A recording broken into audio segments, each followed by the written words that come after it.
Hello বন্ধুরা, welcome to my channel ঈশার রান্নাঘর। আজকে আমার রেসিপি চিকেন স্টোমাক।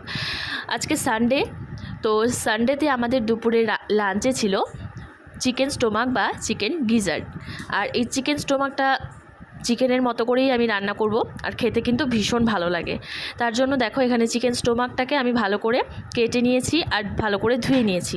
এরপর এখানে রয়েছে পেঁয়াজ কুচি, এখানে রয়েছে কাঁচা লঙ্কা, পেঁয়াজ, আদা, রসুন, এই মশলাটা আমি পেস্ট করব। আর অল্প পেঁয়াজ কুচি আমি আলাদা রেখে দিয়েছি। আর এখানে কয়েকটা গোটা রসুন আমি রেখে দিয়েছি। এবারে এই রসুনটা আমি চিকেন স্টোমাকের মধ্যে দিয়ে দিয়েছি। আর এই চিকেন স্টোমাকের জন্য আমি এখানে তারপর দেখো এখানে আমি ছোট ছোট টুকরো করে আলুটাকে কেটে নিয়েছি। এরপর আমি আলুটাকে ভেজে নেব। কড়াই আমি সর্ষের তেল দিয়ে দিয়েছি, একটু বেশি করেই আমি তেল দিয়েছি। দেখো এবার আলুটাকে একটু বেশ লাল লাল করে ভেজে নিচ্ছি।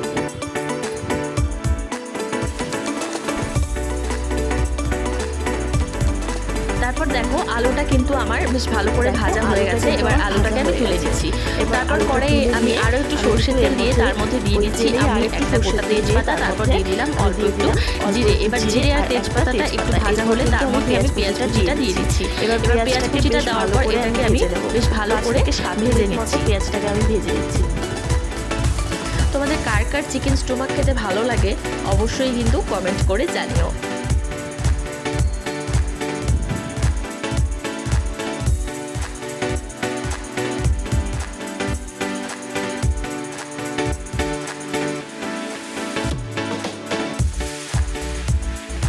দেখো পেঁয়াজটা কিন্তু আমার বেশ ভালো করে ভাজা হয়ে গেছে। এর মধ্যে আমি কাঁচা লঙ্কা, পেঁয়াজ, আদা, রসুন যে মশলাটা পেস্ট করে রেখে দিয়েছিলাম সেই মশলাটা দিয়ে দিচ্ছি।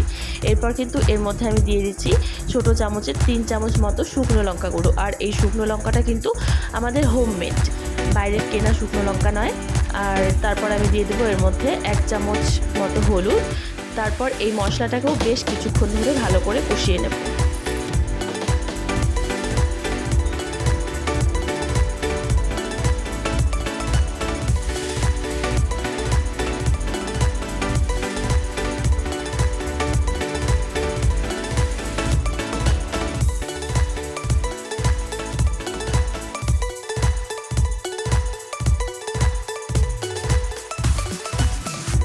দেখো মশলাটা কিন্তু আমি 10 মিনিট মতো ভালো করে কষিয়ে নিয়েছি।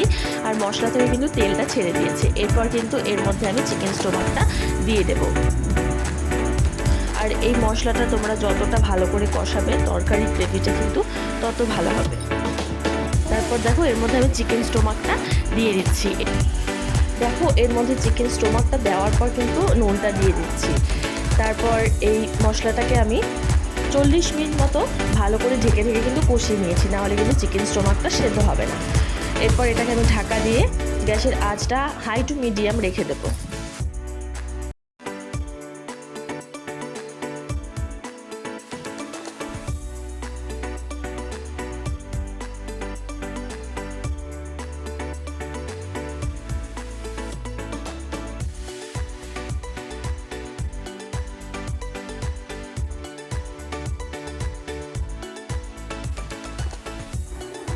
কিছুক্ষণ পর দেখো এই ঢাকনাটা খুলে কিন্তু এর মধ্যে আমি ভাজা আলুটা দিয়ে দিচ্ছি। তারপর আবার কিছুক্ষণ নেড়ে দিয়ে এটাকে আবার ঢাকা দিয়ে আমি কষিয়ে নেব।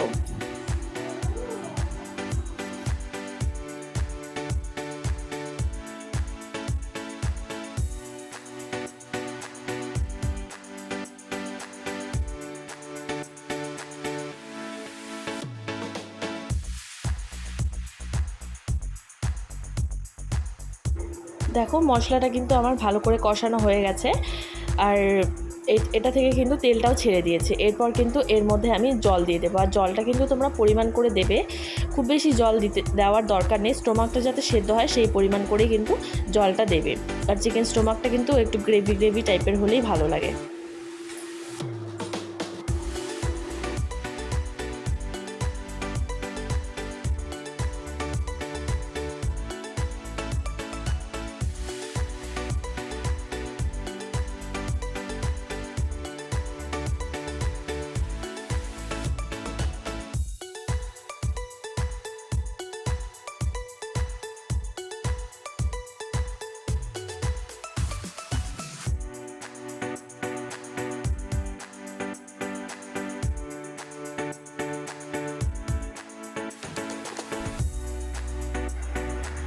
15 থেকে 20 মিনিট মতো কিন্তু আমি চিকেন স্টোমাকটাকে ভালো করে সেদ্ধ করে নিয়েছি, আর জলটাও কিন্তু বেশ শুকিয়ে গেছে। এরপর দেখো আমি গরম মশলা বেটে রেখে দিয়েছিলাম, সেই বাটা গরম মশলাটাই এর মধ্যে দিয়ে দিচ্ছি। এবার গরম মশলাটা দেওয়ার পর 5 থেকে 7 মিনিট মতো রেখে দিলে কিন্তু চিকেন স্টোমাকটা রেডি।